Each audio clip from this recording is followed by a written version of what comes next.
जुलाई 2018 से एक सुरंग का निर्माण शुरू किया जाता है जो उत्तराखंड राज्य के उत्तरकाशी जिले के सिलक्यारा में बनाई जा रही थी और इस प्रोजेक्ट को 4 धाम प्रोजेक्ट के तहत कंप्लीट किया जा रहा था। इस सुरंग की लंबाई 4.56 किलोमीटर और चौड़ाई 14 किलोमीटर थी। इस सुरंग को बनाने का मेन पर्पस रास्ते को कम करना था। मतलब ये हुआ, ये सिलक्यारा में बनने वाली 4.56 किलोमीटर की 2 दिशा वाली सुरंग गंगोत्री और यमुनोत्री के बीच की 26 किलोमीटर की दूरी को कम करके इसे 4.56 किलोमीटर बनाया जा रहा था और हर मौसम में बिना किसी रुकावट के इस टनल के जरिए सिलक्यारा से बड़कोट का सफर आसान किया जा सके। और इस सुरंग के जरिए 50 मिनट के समय को 45 मिनट तक कम करके इस सफर को 5 मिनट के लिए बनाया जा रहा था। 12 नवंबर दिवाली की सुबह करीब 5:30 बजे सिलक्यारा की साइड से 210 मीटर पर भूस्खलन हो जाता है और 60 मीटर तक ये मलबा फैल जाता है। सारे 41 मजदूर इस मलबे में फंस जाते हैं और उन्हें निकालने में 17 दिनों तक का समय लग जाता है। अब आपके मन में ये सवाल आ रहा होगा कि आखिर सुरंग में मलबा क्यों और कैसे गिरा, मजदूर सुरंग में किस हिस्से में फंसे थे और इस मलबे को कैसे हटाया गया और फिर मजदूरों को कैसे बाहर निकाला गया। आज के इस एपिसोड में सुरंग हादसे से रिलेटेड सारी अहम जानकारी कवर की गई है कि कब कैसे क्या हुआ और उन मजदूरों को कैसे बचाया गया। तो वीडियो में लास्ट तक जरूर बने रहिए जिससे कि आपको पूरी जानकारी हासिल हो सके। आपकी जानकारी के लिए बता दें कि सुरंग का काम लगभग 90% तक फिनिश हो चुका था, जबकि 10% ही काम बाकी था और ये हादसा हो गया। इस सुरंग की खुदाई दोनों तरफ से हो रही थी, एक तरफ सिलक्यारा वाली साइड से और दूसरी तरफ बड़कोट वाली साइड से सुरंग बन रही थी। सिलक्यारा से बड़कोट की तरफ लगभग 2.5 किलोमीटर तक सुरंग बन चुकी थी और बड़कोट से सिलक्यारा की ओर 1.5 किलोमीटर काम कंप्लीट हो गया था। लगभग 4 किलोमीटर का काम लगभग पूरा हो चुका था और लगभग 500 मीटर ही काम बचा था।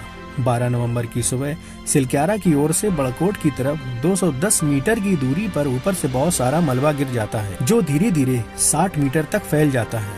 मलबा गिरने से वो 41 मजदूर अब सिलक्यारा की ओर भी नहीं जा सकते क्योंकि उस रास्ते में मलबा गिरा हुआ है और न ही वे बड़कोट की तरफ जा सकते हैं क्योंकि उस रास्ते में अभी भी पहाड़ कटना बाकी है जो कि 10% काम बचा हुआ था। आपको बताते चलें, NHAIDCL की निगरानी में 2 कंपनियां सुरंग बना रही थी। सिलक्यारा यानी फ्रंट साइड से नवयुगा कंपनी और बड़कोट यानी अपोजिट साइड से गजा कंपनी सुरंग बना रही थी और ये जो दुर्घटना होती है ये नवयुगा कंपनी की तरफ सिलक्यारा साइड से होती है। मलबा क्यों और कैसे गिरा?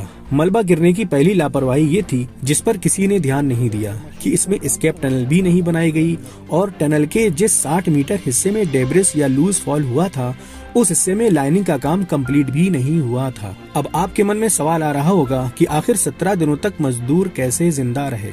जैसे ही इस बात की खबर वहां के स्टाफ को हुई कि अभी वहां कुछ मजदूर फंसे हैं तो इसकी जानकारी जिला प्रशासन को दी गई और कंफर्म किया गया कि 41 मजदूर टनल में फंस चुके हैं।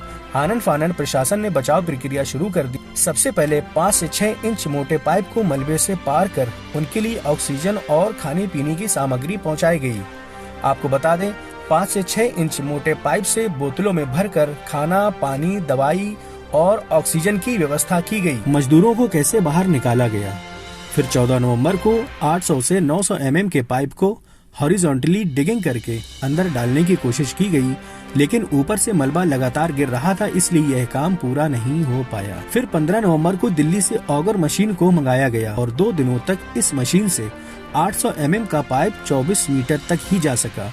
फिर 17 नवंबर की शाम मशीन में टेक्निकल इशू के कारण काम रोकना पड़ा। फिर 18 नवंबर को एक और ऑगर मशीन को इंदौर से लिफ्ट किया गया। यह मशीन 47 मिनट ही मलबे को पेनिट्रेट कर पाई और ड्रिलिंग करते वक्त इस मशीन के ब्लेड मलबे में मौजूद कुछ लोहे की रॉड से टकराकर या फंसकर टूट जाते हैं और मशीन चलना बंद हो जाती है। अब सवाल ये बनता है कि मलबे में लोहे की सरिया या रॉड कैसे आ गया? ये वही लोहे की रॉड्स थी जो सुरंग की लाइनिंग के लिए इनसे जाल बनाकर स्ट्रक्चर को पुख्ता किया जाता है ताकि ऊपर से मलबा ना गिरे और सुरंग पक्की बन सके, क्योंकि उस वक्त लाइनिंग का काम मैच्योर नहीं था और वही मलबा पहाड़ी और मलबे के साथ गिर जाता है। खैर, आगे बढ़ते हैं। फिर बहुत मुश्किल से मशीन को काट कर बाहर निकाला गया, जिसमें कई तरह के उपकरण का इस्तेमाल किया गया, जिसमें plasma cutter, gas cutter, laser cutter का भी इस्तेमाल करने के लिए इनके एक्सपर्ट की भी मदद ली गई। आखिरकार बहुत मेहनत के बाद मशीन को बाहर निकाला गया। Rat miners. जब सारी मशीनें नाकाम हो गयीं, तो दिल्ली से रैट माइनर्स की 12 लोगों की टीम बुलवाई गई, क्योंकि 47 मीटर का काम मशीनों से पूरा हो गया था और बचा हुआ 13 मीटर का काम अब रैट माइनर्स को सौंपा गया और ये टास्क इन रैट माइनर्स को 36 घंटे के अंदर पूरा करना था। रैट माइनर्स ने 3 लोगों की 4 टीम बनाई। हर ग्रुप को अलग अलग काम सौंपा गया। पहला 3 लोगों का ग्रुप उस 800 mm के पाइप से अंदर जाता है, क्योंकि इस काम को लेटकर या बैठकर किया जाना था। बचे हुए 13 मीटर के मलबे को इन 3 लोगों के ग्रुप में पहला व्यक्ति लेटकर या बैठकर पाइप के अंदर सब्बल से फावड़े से खुदाई करके हाथों से एक विशेष प्रकार के बर्तन में भरकर ठीक पीछे खड़े व्यक्ति को देता था, जो उस मलबे को व्हील लगे ट्रॉली में भर देता था और बाकी ग्रुप के लोग उसे बहुत जल्दी लगभग 3 से 4 मिनट में उस ट्रॉली को बाहर खींच लेते थे। जैसे जैसे रैट माइनर्स मलबा साफ करते जा रहे थे, वैसे वैसे ऑगर मशीन पाइप को पुश करती जा रही थी,